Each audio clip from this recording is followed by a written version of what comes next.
이해훈 기획예산처 장관 후보자의 의원 시절 녹취가 추가로 또 공개됐습니다. 이해훈 후보자는 지난 2017년 불법 정치자금 수수 의혹으로 수사를 받은 적이 있었죠. 그리고 검찰은 이를 무혐의 처분을 내렸는데요.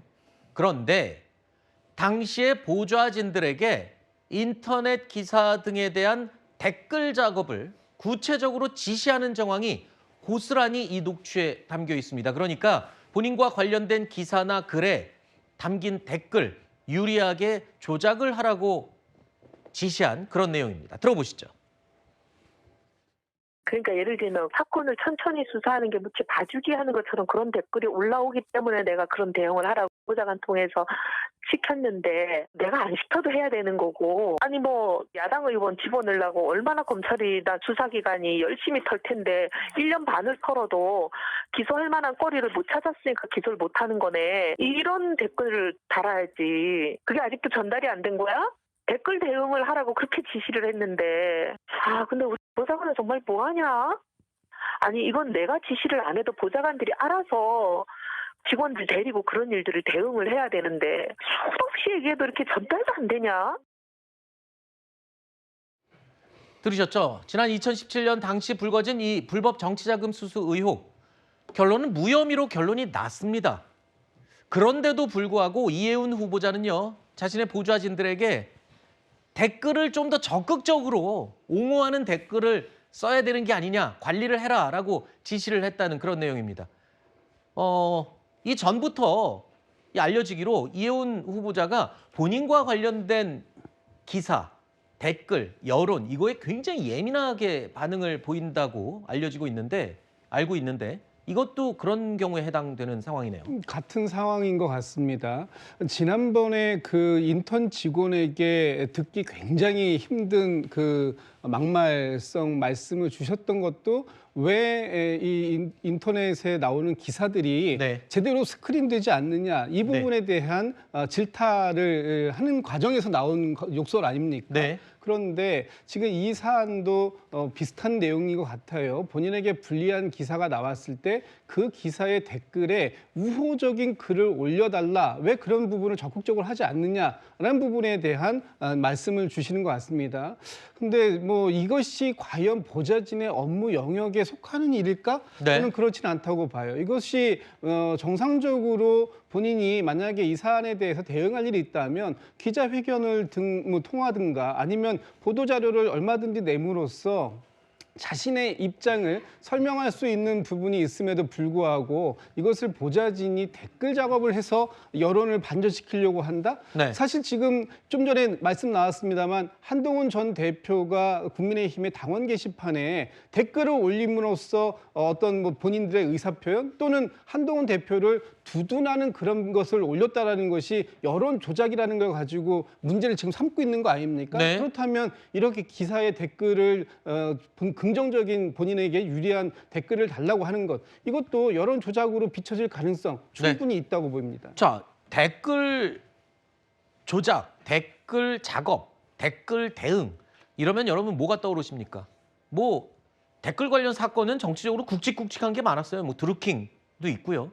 그 전부터도 또 댓글 조작 사건들 여러 건이 있습니다. 그렇죠. 변호사님 어떻습니까? 이렇게 댓글을 나한테 유리하도록 조작하도록 또는 작업하도록 지시했다. 법적으로는 문제가 없나요? 그냥 뭐 의원실 소속 보좌진들을 대상으로 해서 이제 그 정도 여론을 적극적으로 좀 댓글 달아라 아니면 찬성 네. 비추 뭐 눌러라 정도로는 범죄 성립되지는 않습니다. 아, 그래요? 근데 이제 지금 이해훈 후보자가 지시한 내용이 보좌진을 넘어서서 뭐 조직적으로 당원까지 동원했다거나 아니면 이 매크로 등 이 프로그램을 이용해서 댓글 순위를 조작하는 행위까지 나갔다거나 그 아이디를 도용하거나 여러 명이 같이 사용하면서 조직적으로 댓글 순위를 올리거나 아니면 불리한 기사를 떨어뜨리거나 하는 정도까지 나갔다고 하면 컴퓨터 등 이용 업무 방해죄에 해당될 수도 있습니다. 근데 단순하게 이제 댓글을 다는 정도라면 네. 범죄까지는 성립되지 않을 가능성이 높습니다. 그렇다면 뭐 이제 뭐 드루킹이나 뭐 이런 것처럼 프로그램을 쓰거나 뭐 이런 거에 매크로 기능을 안 했다면 법적으로는 문제는 없을 수 있다. 보좌진들이 그냥 댓글을 자는 정도는 괜찮을 것 같다라고 했는데 그러면 이 문제의 본질로 다시 돌아가서 지금 이해운 후보자가 논란의 중심에 서게 된 첫 번째가 갑질 논란이었거든요. 그러면 이렇게 댓글을 달아라 수도 없이 얘기했다. 그러면 이게 한두 번이 아니란 소리인데 보좌진들 입장에서는 이걸 또 갑질의 어떤 문제로 볼 수는 없나요? 완벽한 갑질이죠. 생각해 네. 보십시오. 생각의 다름을 강요한 거 아닙니까? 보좌관이 아무리 의원을 모시고 그다음에 의원들을 이제 그 보좌하는 과정을 통해서 본인의 생계도 해결하고 직업적인 문제를 해결한다고 쳐도 의원이 자신이 정치적인 행동이라든가 사법적 판단에 대해서 보좌관들이 너의 생각과 다른 것을 거기에 글을 올려서 다르라고 수도 없이 지시했다 하면 그건 보좌관들에 대한 명백한 사실 갑질이고 직장 폭력인 거죠. 네. 냉정하게 따지면. 그리고 또 나아가서는 우리가 드루킹 사건, 그다음에 국정원 댓글 사건 등을 통해서 국회가 이런 데 대해서 방지할 수 있는 법안을 만들려고 노력을 했는데 네. 그 법안을 만들었던 의원들의 한 분이었던 그러니까 직접적인 입법하거나 아니면 발의한 사람은 아닐지라도 국회가 만들었던 그런 과정들에 관여했던 이런 분들이 여기에 대해서 그런 걸 하라고 위법적 지시를 한다는 그 자체가 사실은 모순된 행동인 거죠. 갑질이다. 그렇죠. 이거는 사실은 용납하기 어려운 정치적인 일탈행위입니다. 네. 이해운 후보자와 관련해서 갑질 논란을 일으키고 있는 이 녹취록 벌써 이번이 세 번째죠. 보좌진을 상대로 한 폭언, 갑질 정황들. 오늘 공개된 게 세 번째였고 앞서 공개됐던 두 가지 녹취 나란히 다시 들어보시죠.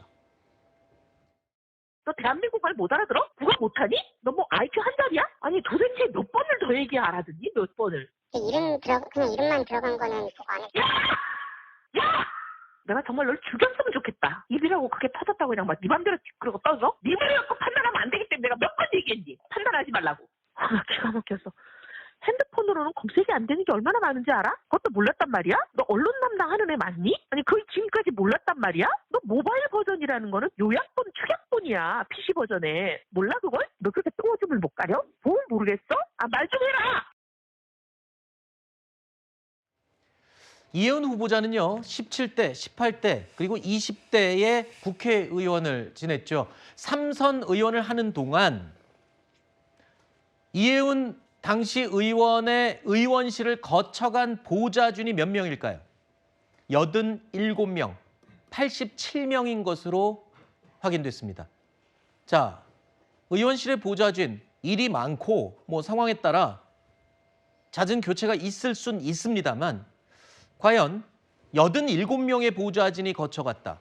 그래서 머문 기간을 보니까 대부분 1년 이상을 버티지 못했다는 그런 분석도 나오고 있습니다. 대변인님, 네. 보통 의원실에 보좌관들 1년 이상 못 있고 3선하는 동안 87명이 거쳐갔다. 어떻게 해석하면 되죠? 뭐 이 정도면 이해운 의원실은 보좌관 사관학교였다라는 네. 평가를 들을 수밖에 없을 것 같습니다.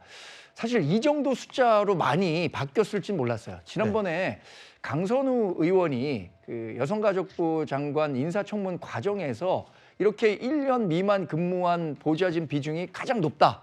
또 그것이 이 강선우 후보자 당시 후보자의 보좌관에 대한 갑질을 증명하는 방증 사례다 이렇게 얘기를 했는데 오히려 강선우 의원보다도 많은 비중으로 바뀐 거 아닌가라는 생각이 들 정도예요. 이해운 의원과 일하기 어렵다, 상당히 모시기 어렵다라는 그 보좌진들의 증언은 과거에도 있었는데 네. 정말 1년을 넘지 못한 사람이 57명이라는 숫자를 보고는 깜짝 놀랐어요. 네, 87명 중에 57명이 1년을 못 버텼다. 이런 것들이 왜 나왔겠습니까? 사실 저 조금 전에 들었던 그 녹취에서 그것들을 다 감당할 수 있을 겁니다. 그걸 추측할 수 있을 거예요. 사실 그 인턴 보좌 직원에게 던진 그 외마디 비명 소리는 단 그 하나의 음성 녹취만으로도 기획예산처 장관 되는 도덕성의 의심을 받을 수밖에 없는 겁니다. 아무리 전문성이 있다고 하더라도 결국에는 사람과의 관계에서 일을 하게 될 텐데 네. 이런 부분들까지 감안해서 저는 이재명 대통령의 선택의 시간이 네. 아까 벼락치기 하듯 시간에 쫓겨서라도 해야 되는 시점까지 왔다고 봅니다. 알겠습니다.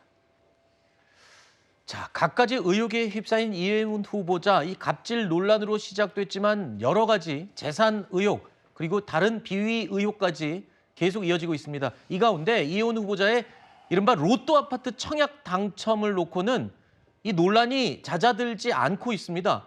이혜훈 후보자가 했던 과거의 발언을 먼저 들어보시고 이야기를 이어가면 어떨지요? 반포의 A단지 발표되고 나자마자 1억 8천이 올랐습니다. 현금 부자들은 그냥 그 자리에서 분양만 받으면 집값이 뛰어서 시세 차익으로 5, 6억씩 대박 로또를 가져가고 있는 이런 상황입니다. 대한민국 상위 0.01% 현금 부자들에게만 이 대박 로또를 안겨주는 것이 지금 문재인 정부가 하고 있는 정책입니다. 지금 온갖 대출을 다 막아놨습니다. 그러면 돈을 못 빌리는데 이렇게 어마어마한 돈을 낼 수 있는 사람들이 현금 부자예요. 대한민국 상위 0.01%에 해당하는 돈 있는 현금 부자들만, 그것도 아주 큰 돈을 갖고 있는 분들만 이 로또를 받게 되는 거니까 굉장히 부당하죠. 사람을 잡는 거죠. 들으신 것처럼 이혜훈 후보자는요, 과거의 의원 시절에 현금 부자들만을 위한 이 로또 아파트, 이거는 불공평하다. 이건 말도 안 된다라고 목청 높여서 여러 차례 비판을 해왔었습니다. 하지만 정작 본인은 37억에 당첨돼서 시가가 100억 원에 육박하는 아파트를 지금 보유하고 있죠. 그나마 이도 이 결혼한 아들을 부양가족으로 등록해서 부정청약을 받은 게 아니냐, 뭐 이런 의혹까지 지금 받고 있습니다. 그 아파트가 바로 이 아파트입니다. 그런데 이 당첨되기 전에 또 여러 차례, 3차례나 추가로 로또 청약 아파트를 신청했던 사실이 확인이 됐습니다. 물론 다 탈락을 했습니다. 종국에는 그 37억 원 분양가의 아파트에 당첨이 된 거죠.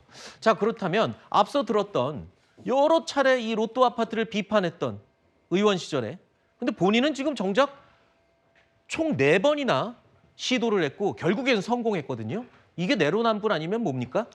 국민들께서는 내로남불로 보실 수밖에 없지 않을까라고 저도 개인적으로 생각합니다.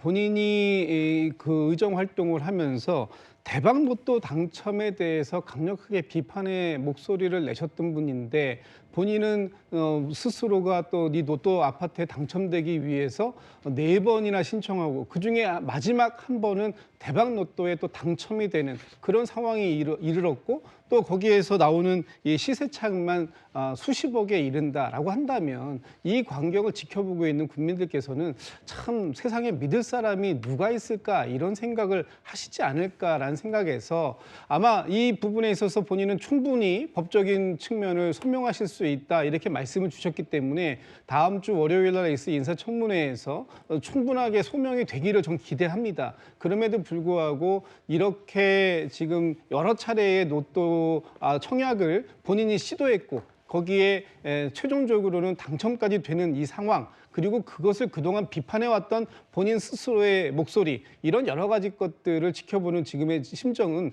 국민들께서 좀 착잡함을 좀 느끼실 수밖에 없는 그런 상황이 아닐까. 하여튼 다음 주 월요일 날 적극적인 소명을 통해서 국민들을 좀 국민들의 눈높이에 맞는 납득할 만한 소명이 이루어지길 좀 기대해 보겠습니다. 네. 자, 이 로또 아파트는요, 이른바 청약 가점 뻥튀기, 허위 이 청약 가점 부풀리기, 뭐 이런 부정 청약 의혹을 받고 있죠. 그런데 이혜훈 후보자의 장남이요, 국토부의 이 부정 청약 조사가 끝나자마자 분가한 것으로 확인됐습니다. 그러니까 당첨되기 전에는 결혼했는데 부양가족으로 등록됐던 그 아들이 당첨이 되고 국토부의 조사가 다 끝나니까 이제 그때 또 분가를 한 겁니다. 부양가족에서 빠져나간 거죠. 야권에서는 이혜훈 후보자가 정부의 조사를 피하기 위해서 위장으로 이 부양가족 등록을 하고, 위장 혼인이라고 해야 되나요? 뭐 혼인신고, 미신고죠.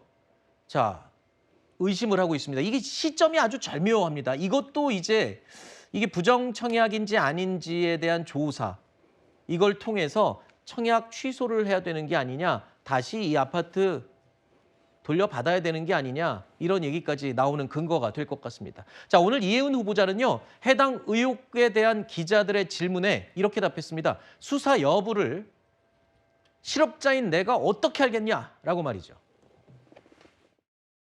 부정청약 조사 직후에 장남 분가한 거 맞으실까요?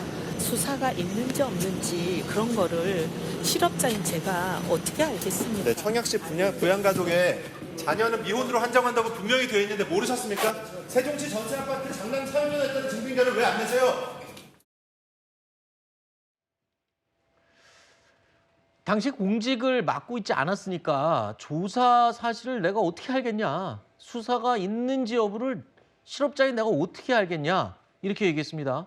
이게 해명이 될 수 있을지 모르겠는데 해명에 대한 태도는 문제가 될 수 있을 것 같습니다. 왜냐하면 최근에 기자들한테 하던 해명과 조금 뉘앙스가 달라진 게 느껴지거든요. 첫날 출근할 때는 온 기자들 손을 다 잡으면서 잘 부탁하고 질문에 그렇게 소상히 대답하더니 90도로 인사도 했죠. 갑자기 여기에 대해서는 본인이 모른다고 하고. 근데 저게 수사가 아니고요. 국토부 조사예요. 네. 실제 거주했는지 그거 조사를 하는데 그 조사를 실업자가 뭐 실업자라서 모르고 공무원이면 압니까? 그거 아닙니다. 그러니까 저거는 당연히 이제 국토부가 실거주했는지에 대한 것들을 이제 위장했는지 이걸 조사하는 건데 그거를 몰랐다고 저렇게 발뺌하는 것도 저 내용도 문제지만 태도도 문제인데 전 저러다 보니까 지금 너무 많은 의혹이 나와서 저렇게 거짓말을 정말 밥 먹듯이 하는 분한테 정말 저희가 그러면 700조짜리 그 대한민국 국가를 맡길 수 있습니까? 네. 뭐 실용 좋습니다.